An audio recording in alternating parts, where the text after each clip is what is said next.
Anjanappa sir ಈಗ ಮುಂಚೆ ಥರದ್ದು ವರದಕ್ಷಿಣೆ ಕಿರುಕುಳ ಎಲ್ಲೂ ಕೂಡ ಕಂಡು ಬರೋದಿಲ್ಲ ಸರ್. ಹುಡುಗ ಈಗ ಹುಡುಗಿ ಸಿಕ್ಕಿದ್ರೆ ಸಾಕಪ್ಪ, ನನಗೆ ವರದಕ್ಷಿಣೆ ಬಾಯಿಗೆ ಮಣಬಿತ್ತು, ನನಗೆ ಹುಡುಗಿ ಸಿಕ್ಕಿದ್ರೆ ಸಾಕು ಅನ್ನೋ ಕಾಲ ಇದು. ಸೊ ವರದಕ್ಷಿಣೆ ಕಿರುಕುಳದ ಯಾವುದೇ ಪ್ರಕರಣಗಳು ಕೂಡ ಇತ್ತೀಚೆಗೆ ವರದಿ ಆಗ್ತಾ ಇಲ್ಲ, ಆದರೂ ಎಲ್ಲಾದರೂ ವಿರಳವಾಗಿ ಬರ್ಬೋದು ಸರ್. ಈಗ ಲಿಂಗಾನುಪಾತದ ಕಾರಣದಿಂದಾಗಿ ಹುಡುಗನಿಗೆ ಮದುವೆ ಆಗೋದಕ್ಕೂ ಹುಡುಗಿನೇ ಸಿಗ್ತಾ ಇಲ್ಲ ಅನ್ನೋದು ಈಗೊಂದು ದೊಡ್ಡ ಸಮಸ್ಯೆ ಆಗಿದೆ. ರೈತರ ಮಕ್ಕಳು ಅನ್ನೋ ಕಾರಣಕ್ಕೋಸ್ಕರ ಹುಡುಗಿ ಕೊಡ್ತಾ ಇಲ್ಲ. ಸೊ ಈ ಲಿಂಗಾನುಪಾತದ ಬಗ್ಗೆ ಏನು ಹೇಳ್ತೀರಾ ಸರ್? ಇಲ್ಲ, ಇದು ನಿಜ. ನಾನು ಹಳ್ಳಿಯಿಂದ ಬಂದಿರೋನು. ಇವತ್ತು ನಮ್ಮ ಹಳ್ಳಿಗಳ ಕಡೆ ಅದು ನೀವು ಹೇಳಿದ ಮಾತು ಸತ್ಯ. ಹಳ್ಳಿ ರೈತರ ಮಕ್ಕಳಿಗೆ ಹೆಣ್ಣುಗಳೇ ಸಿಗ್ತಾ ಇಲ್ಲ. ಅದ್ರ ಮೇಲೆ ಸಾಕಷ್ಟು ಡಿಸ್ಕಷನು ಆಯಿತು. ಬಟ್ ಈ ಡೈವರ್ಸ್ಗಳಲ್ಲಿ ಅಥವಾ ಜಗಳಗಳಲ್ಲಿ ಮೊದಲು 2 ವರ್ಷ ಬಹಳ ಕಾಮನ್ನು. ದಯವಿಟ್ಟು ಮದುವೆ ಆದವರಿಗೆ ಒಂದು 2 ವರ್ಷ ಹೆಂಗಾದರೂ ಟ್ರೈ ಟು ಮ್ಯಾನೇಜ್ ಅಂತ ಒಂದು ಹೇಳಬೇಕು.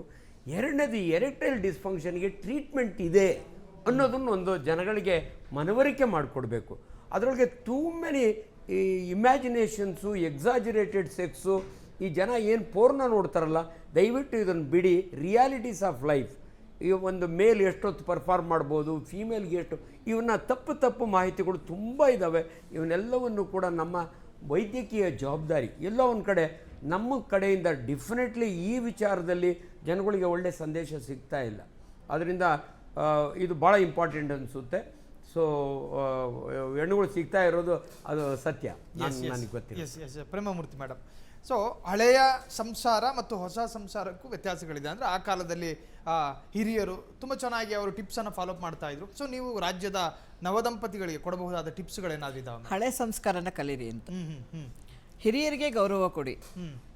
ಗಂಡನಿಗೆ ಏನು ಬೇಕು ಅನ್ನೋದನ್ನು ಮೊದಲು ತಿಳ್ಕೊಂಡು ನಿಮಗೆ ಗಂಡನಿಂದ ಏನು ಬೇಕು ಅಂತ ಕೇಳ್ಕೊಳ್ಳಿ. ಅದೇ ಇಬ್ಬರಲ್ಲಿ ಪ್ರೀತಿ ಒಂದು ಹುಟ್ಟಿದ್ರೆ, ತಂದೆ ತಾಯಿಯಿಂದ ಬಂದಿರೋ ಸಂಸ್ಕಾರ ಇದ್ದರೆ, ಆ ಕಡೆ ತಂದೆ ತಾಯಿ ಈ ಕಡೆ ತಂದೆ ತಾಯಿ ಹಳೆಯ ಸಂಸ್ಕಾರ ಮತ್ತೆ ಮರುಕಳಿಸಿದ್ರೆ ದಾಂಪತ್ಯ ಕಲಹ ಸಾಕಷ್ಟು ಕಡಿಮೆ ಆಗುತ್ತೆ.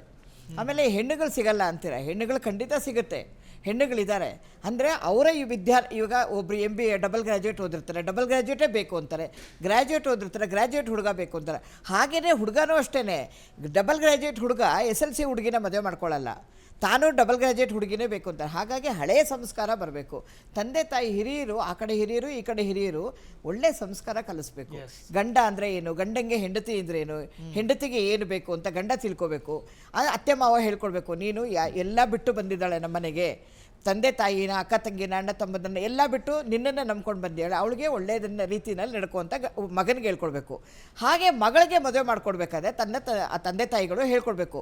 ಈಗ ನಮ್ಮನ್ನೆಲ್ಲ ಬಿಟ್ಬಿಟ್ಟು ನೀನು ಅವ್ರ ಮನೆಗೆ ಹೋಗ್ತಿದ್ಯಾ, ಅಲ್ಲಿರೋರನ್ನೇ ತಂದೆ ತಾಯಿ, ಅಣ್ಣ ತಮ್ಮಂದರು, ಅಕ್ಕ ತಂಗಿರು ಅಂತ ತಿಳ್ಕೊಂಡು ಗಂಡನ್ನು ಆದಷ್ಟು ಗೌರವಿಸು, ಆದಷ್ಟು ನಂಬಿಕೆ ಇಡು ಅಂತ ಹೇಳ್ಕೊಡ್ಬೇಕು. ಮೊಬೈಲ್ ಹುಚ್ಚು ಬಿಡಬೇಕು.